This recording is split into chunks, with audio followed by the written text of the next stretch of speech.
Hello, boys and girls. Yesterday was the 50th annual Earth Day, and in celebration of Earth Day, I went and bought 4 fruit trees, and they're kind of little, but this one right here is the fig. There's some pretty right here. It's the fig. And as I walk my new garden that I'm putting in right here, this one's the apple. And over here is the pomegranate. And finally, on the inside of the yard, the apricot. So there's the apricot. And one of my main concerns up here is the wind. So I try to get them in a sheltered spot so that the blossoms don't blow off. Okay. So let me take a seat here and go ahead and read 2 chapters of James and the Giant Peach today.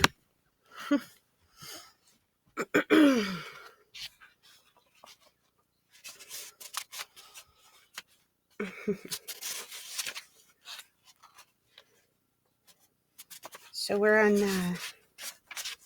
chapter 1. "Why, it's absolutely brilliant," cried the old green grasshopper, when James had explained his plan. "The boy's a genius," the centipede announced. "Now I can keep my boots on after all." "Oh, I shall be pecked to death," wailed the poor earthworm. "Of course you won't." I know I will, and I won't even be able to see what's coming at me because I have no eyes."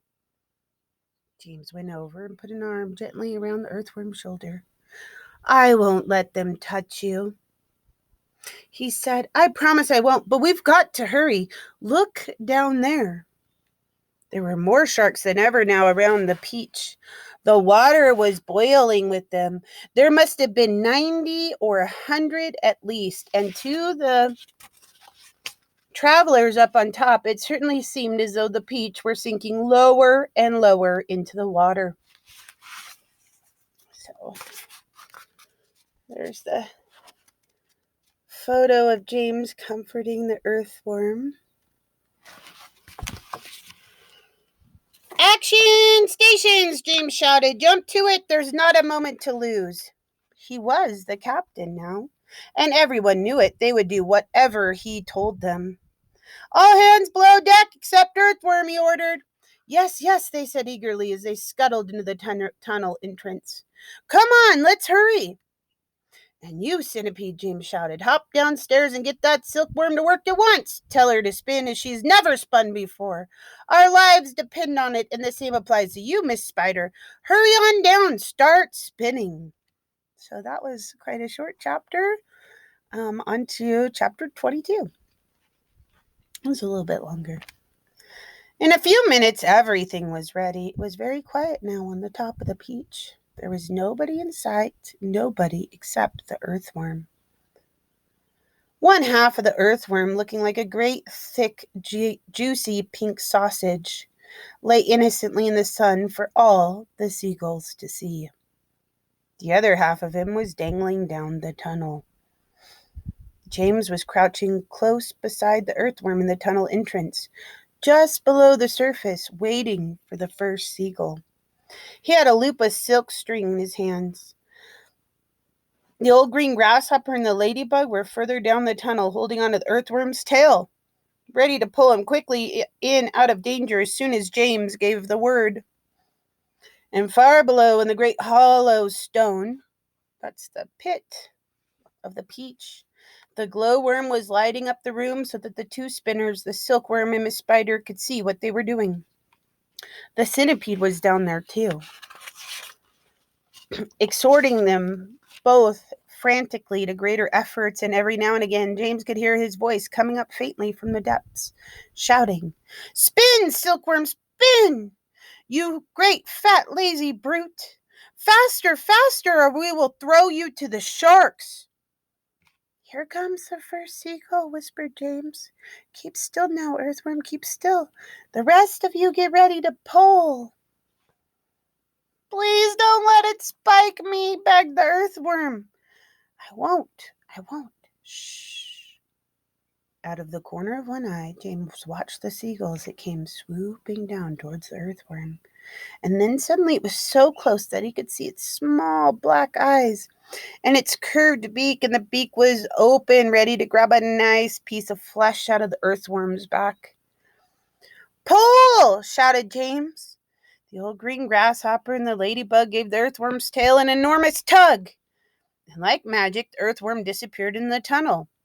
At the same time, up went James's hand, and the seagull flew right into the loop of silk he was holding out. The loop, which had been cleverly made, tightened just the right amount, but not too much, around its neck, so it cinched around the neck of the seagull, and the seagull was captured. Hooray! Shouted the old green grasshopper, peering out of the tunnel. Well done, James! Up flew the seagull with James paying out, so he's letting out thread. Paying out the silk string as it went, kind of like what you do with a kite. Once it gets up in the air and you let out a little bit of string. That's called paying out. He gave it about 50 yards and then tied the string to the stem of the peach. Next one, he shouted, jumping back into the tunnel. Up you get again, Earthworm. Bring up some more silk, Centipede. Oh, I don't like this at all, wailed the Earthworm. It just barely missed me. I even felt the wind on my back as it went swishing past. Shh, whispered James. Keep still. Here comes another one. And so they did it again and again and again and again. And the seagulls kept coming, and James caught them one after the other and tethered them, or tied them, to the peach stem.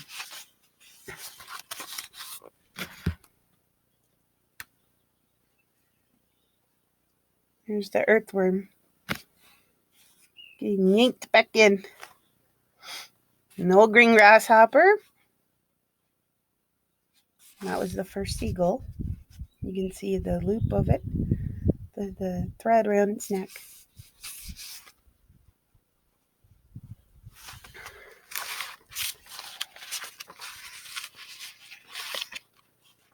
"100 seagulls!" he shouted, wiping the sweat from his face. "Keep going!" they cried.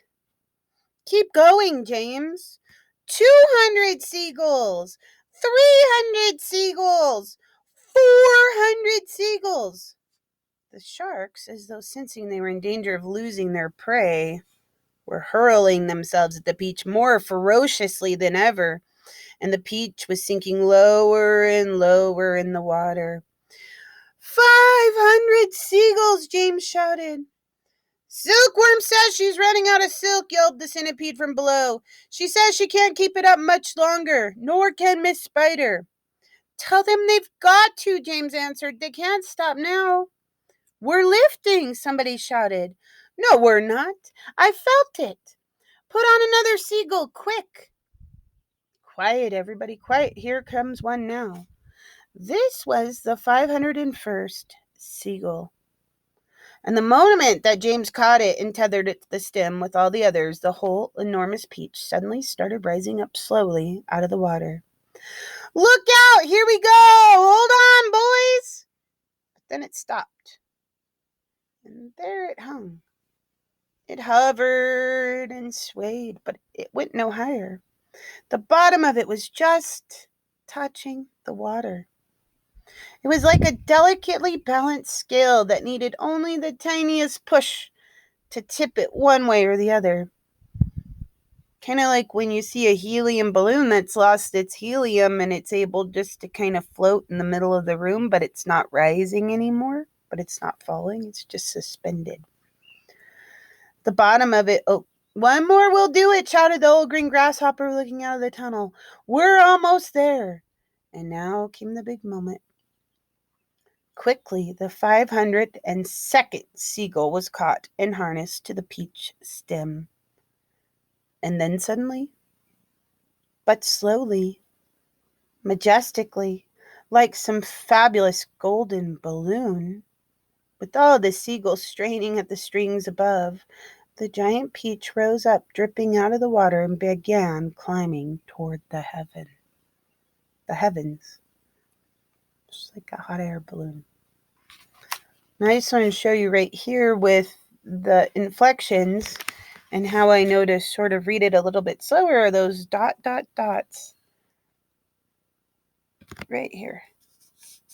It looks backwards in the camera, but you can see the dots that let me know to pause between those lines. Kind of like poetry.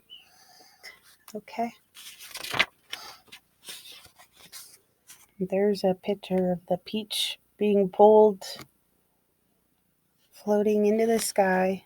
There's the sharks wondering where their prey went. Is it a sins? Okay, boys and girls, so that's it for today. And James and the Giant Peach. I'm wondering right now, as a question, I'm curious if you identify with any of the characters in James and the Giant Peach. Are you supportive, like Miss Ladybug, and optimistic and having faith? Are you wise, like Old Green Grasshopper? Are you a little temperamental, like Centipede? Are you a leader and problem solver, like James? Are you afraid, like the earthworm, where you think probably a little pessimistic, I would say, that about things, though he was definitely asked to do something that was very scary, and he was brave. But which character do you identify with, or which characters? Maybe you're a combination of more than one character. If you could go ahead and respond to that in Google Classroom paragraph and tell me why. So support your reason with some details of why you identify your character traits with that character's traits. And so that does have compare and contrast in it. So you have to think of, how am I like one of those characters? And prove it by supporting it with details about yourself. And I would be interested to read those responses. Okay? I hope you all have a great day, and I will be posting a new Flipgrid as well. Take care. Till tomorrow. James and Giant Peach. Happy Earth Day, by the way, though it was yesterday, but I was out busy celebrating Earth Day, pulling weeds and planting trees. So take care.